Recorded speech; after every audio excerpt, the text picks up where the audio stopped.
Welcome to Color Harmony. My name is Eric Francis.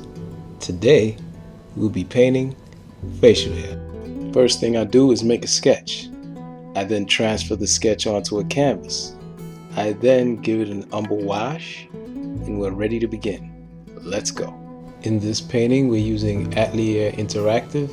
It gets really good coverage, plus it stays wet so long as you spray it with water.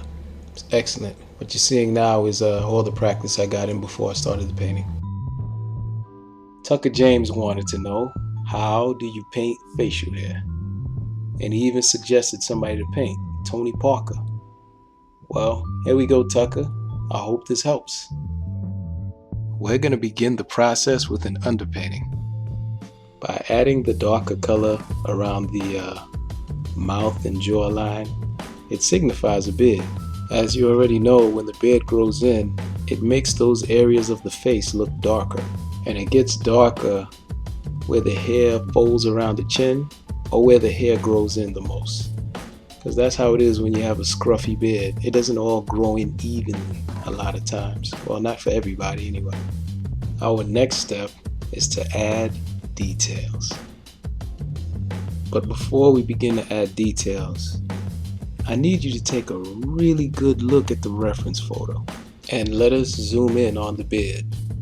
One part of painting is learning technical skills. You're learning how to get the paint on the canvas.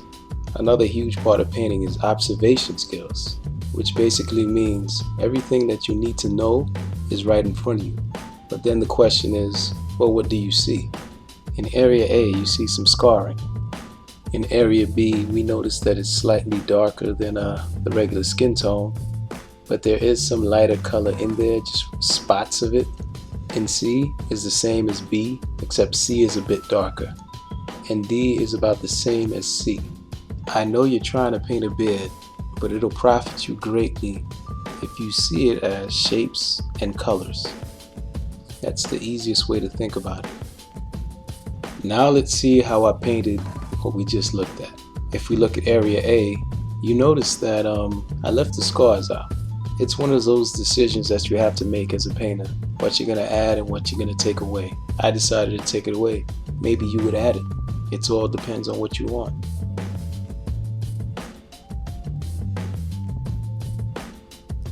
In B, what we did to create the texture was, first, we do the underpainting.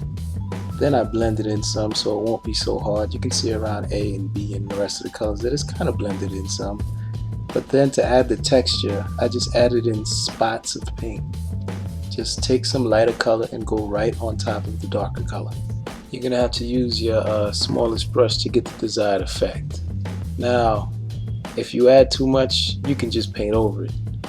But if you add too little, you could add more. I usually add less because it's easier to add paint than it is to take away paint.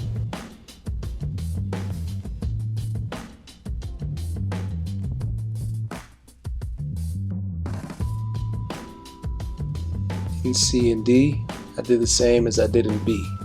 I try to accurately depict the shapes and their colors, blend them in some, and then use small brush strokes. I don't know how well you can see it, but there are some little small brush strokes.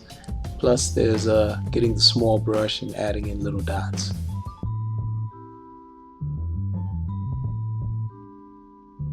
On August 27th, I'll be teaching a painting class at LSUS. It's called Portrait Painting for Beginners.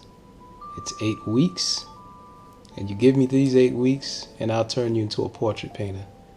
So if you're in and around the Shreveport, Louisiana area, you should definitely check it out.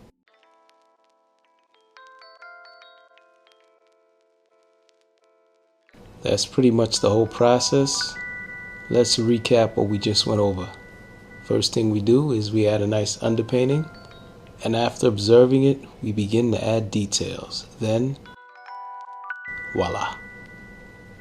Thanks, Homer. I'm also putting together an online course. If you guys are interested, just let me know. So you can either leave it in the comments or send me a private message.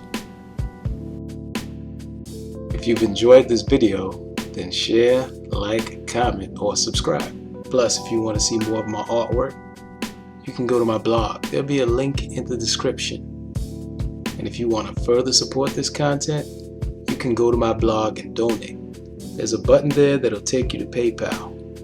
Now, what you're paying for is paintbrushes, paints, and all the miscellaneous stuff that goes into making videos like this. These videos are made in response to questions I get asked all the time, so feel free to ask. Peace.